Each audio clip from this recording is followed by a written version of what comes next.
मैं तो यही कहना चाहता हूं कि वैसी हैदराबाद में नारे क्यों लगा रहे हैं, गजा में जाके बम चलाए। हैदराबाद में कूदने से क्या होगा। वैसी अगर सच्चा है अपने नारे को लेकर, अपनी बात को लेकर, तो बन जा मुजाहिद, जब आई कूद जा तू भी जलती लंका में।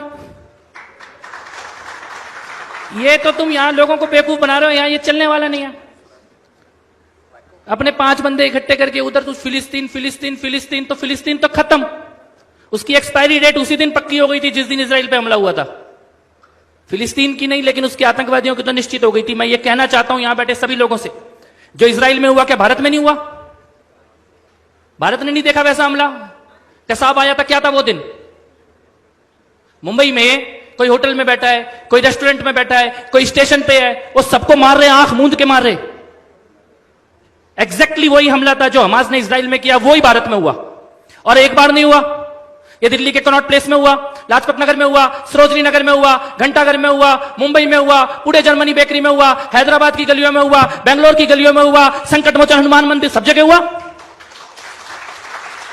और हमारे देश में तो क्या हो गया था, वो बस में लिखा होता था अपनी सीट के नीचे देखिए कोई भी लवारिस वस्तु बम हो सकती है। तो तेरे प्रधानमंत्री की सीट के नीचे क्यों नहीं हो सकती थी?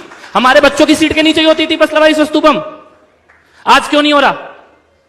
वही सेना, वही पुलिस, वही एजेंसी, वही रॉ, वही गुप्तचर, वही सारा सिस्टम है, खाली एक नेतृत्व बदल गया। आज करके दिखा दे कोई दिल्ली में, मुंबई में, पुणे में। यह राष्ट्रवाद है। और मैं ये कहना चाहता हूं कि कोई गलतफहमी में मत रहना कि जो इजराइल में हुआ वो पहली बार हुआ या आखिरी बार हुआ। जिस दिन अयोध्या में, मथुरा में, काशी में मंदिर गिराए गए होंगे ना, उस दिन अयोध्या, मथुरा, काशी की गलियों ने वही आतंक देखा होगा जो इजराइल ने देखा था। आज से 100 साल पहले मोपला में, केरला में, तुर्की के खलीफा के नाम पे 10,000 लोगों को मार दिया गया। उस दिन केरला की गलियों ने वही आतंक देखा जो इजराइल ने देखा था। डायरेक्ट एक्शन डे के दिन कोलकाता की गलियों ने वही आतंक देखा जो इजराइल ने देखा था। और 89-90 में कश्मीरी पंडितों ने वही आतंक देखा जो इजराइल ने देखा है।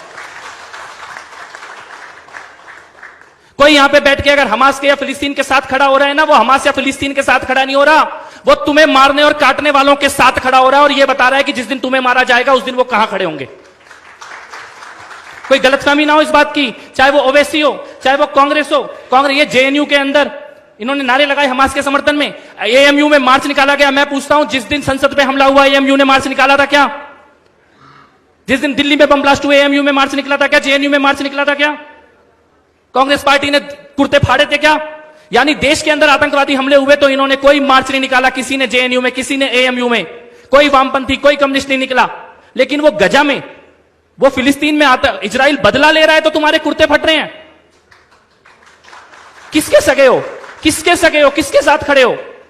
लेकिन ऐसा नहीं है कि देश इस चीज को देख नहीं रहा, देश इस चीज को देख भी रहा है और देश इस चीज को समझ भी रहा है। इजराइल और हमास की जो लड़ाई है वो आज की लड़ाई नहीं है, और वो 2 देशों की लड़ाई नहीं है, वो सभ्यता की लड़ाई है, वो मानवता की और राक्षसों के बीच की लड़ाई है। और भारत पहले भी मानवता के साथ खड़ा था और आगे भी मानवता के साथ खड़ा होगा। लेकिन कपिल जी, आपकी बात, मैं इसी बात से एक सवाल आपसे करना चाहती हूँ। हमारे यहाँ तो हर बात में बीच बीच में लोकतंत्र खतरे में है। जब आप देश की बात करते हैं, चूंकि आपने दिल्ली दंगों का भी जिक्र किया, सेक्युलरिज्म बीच में ले आया जाता है। नहीं, अगर ऐसा हुआ तो लोकतंत्र खत्म में होगा, बड़ा कदम उठाया तो देश का क्या होगा? ये जब नहीं बदलेगा तो फिर आपको लगता है बहुत कुछ बदल पाएगा? क्योंकि हर जगह तो लोकतंत्र खतरे में है। नहीं, देखिए, लोकतंत्र का नारा लगा रहे हैं, लेकिन खड़े किसके साथ हैं?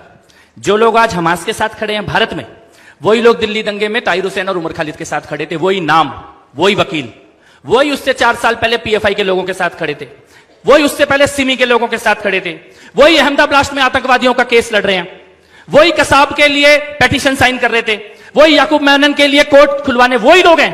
नाम भी वही है और धंधा भी वही है, चाहे वो नेता हो, चाहे वो पत्रकार हो, चाहे वो वकील हो।